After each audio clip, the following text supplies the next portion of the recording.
Good morning student बच्चों, आज मैं आपको पाठ 1 सूर्य उदय से संबंधित पाठ्य पुस्तक का कार्य कराने जा रही हूँ। देखिए, जो ये पाठ है 1 सूर्योदय, इसमें आपको जो सूरज उदय होता है उसके बारे में बताया गया है। देखो, जब सूर्य प्रातः काल यानी सुबह के समय जब सूर्य पूर्व दिशा से उगता है तो जो पूरा आकाश है वो उसमें लालिमा छा जाती है। यानी आकाश जो है वो हमें कैसा दिखाई देता है? आसमान हमें बिल्कुल लाल दिखाई देता है। क्योंकि धीरे धीरे जब सूर्य निकलता है तो उसकी रोशनी पूरी तरीके से बाहर नहीं आती और वो हमें कैसी बिल्कुल लाल सी दिखाई देती है।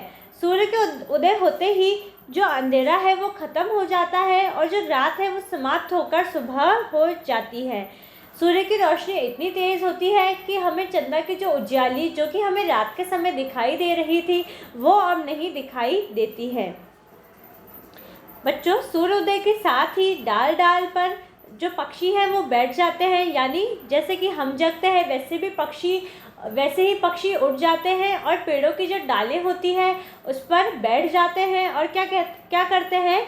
चहचह करके आवाज़ करने लगते हैं और खुश होने लगते हैं। सूर्योदय के साथ ही जो फूल हैं वो खिल जाते हैं और कलियों को देखकर ऐसा लगता है मानो वो मुस्कुरा रही हो। साथ ही जो सारे उपवन हैं यानी बाग बगीचे हैं वो महकने लगते हैं। देखो, सूर्योदय के साथ ही जो हवा है वो बहुत ही धीमी धीमी बहने लगती है। ठंडी और मन को सुख देने वाली वो हवा या पवन होती है। देखो, सूर्योदय के साथ ही बच्चों हमें ये भी लगता है जैसे मानो खेत, बाग, वन आदि जाग गए हों और जिस प्रकार उठते ही हम अंगड़ाइयाँ ले रहे हैं उसी तरह पेड़ को देखकर ऐसा लगता है मानो पेड़ भी अंगड़ाइयाँ ले रहा है। सूर्य का प्रकाश जो पेड़ पौधों पर ओस की बूंदें पड़ी हुई होती है उन पर पड़ते ही वो बूंदें मोती और मड़ियों के समान चमकने लगती है। तो हमें ऐसा लगता है मानो जगह जगह क्या बिखरी है? मोती और मड़ियाँ बिखरी हुई है।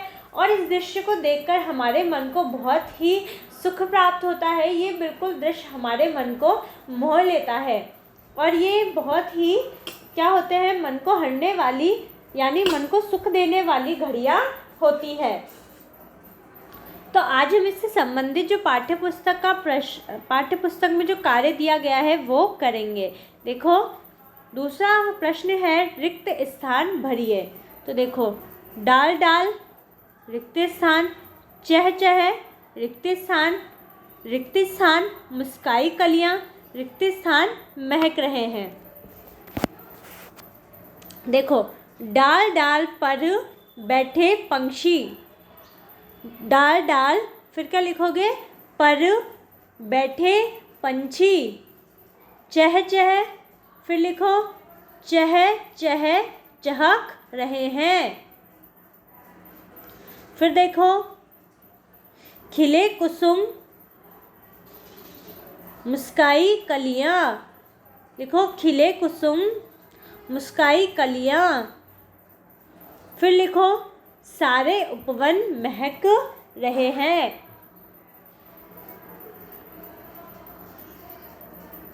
एक साथ बोल देती हूँ बच्चों। देखो, डाल डाल पर बैठे पंछी चहचे चहचे चहक रहे हैं, खिले कुसुम मुस्काई कलियां, सारे उपवन महक रहे हैं। ठीक है? देखो, इसमें क्या है बच्चों? इसमें हमें बताया गया है कि किस प्रकार जब सूर्योदय होता है तो जो डाल है यानी जो पेड़ों की डालें होती है उस पर पक्षी क्या करते हैं? आकर बैठ जाते हैं और वो चहचह करके आवाज़ करने लगते हैं और खुश होने लगते हैं। सूर्योदय के होते ही कुसुम मतलब क्या होता है? फूल खिल जाते हैं और कलियों को देखकर ऐसा लगता है मानो वो मुस्कुरा रही हो। सारे उपवन मतलब क्या होता है? बाग बगीचे। जैसे ही कलियां खिलती है तो जो उसकी खुशबू है वो सारे बाग में फैल जाती है और सारे बाग महकने लगते हैं। ठीक है?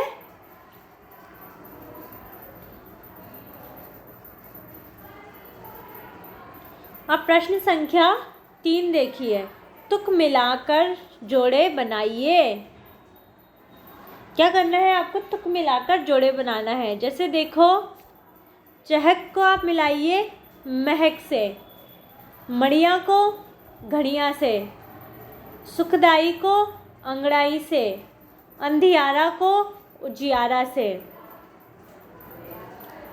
देखो तो कैसे मिलाते हैं कि आप जब अंत में बोले, मतलब जब आप अंतिम शब्द बोले तो दोनों का जो ध्वनि है वो एक जैसी निकलनी चाहिए। जैसे देखो, चहक महक एक जैसी सुनाई दे रही है, मड़ियाँ घड़ियाँ एक जैसी सुनाई दे रही है, सुखदाई अंगड़ाई एक जैसी सुनाई दे रही है, अंधियारा उजियारा ये भी एक जैसी सुनाई दे रही है। ठीक है ना। अब देखो, चहक महक, मड़ियाँ घड़ियाँ, सुखदाई अंगड़ाई और अंधियारा उजियारा। तो बच्चों, इस प्रकार हमने जो ये पाठ है इससे संबंधित पाठ्य पुस्तक का कार्य पूरा कर लिया है। आप भी ये कार्य अपनी पाठ्य पुस्तक में करिए और समझिए। धन्यवाद।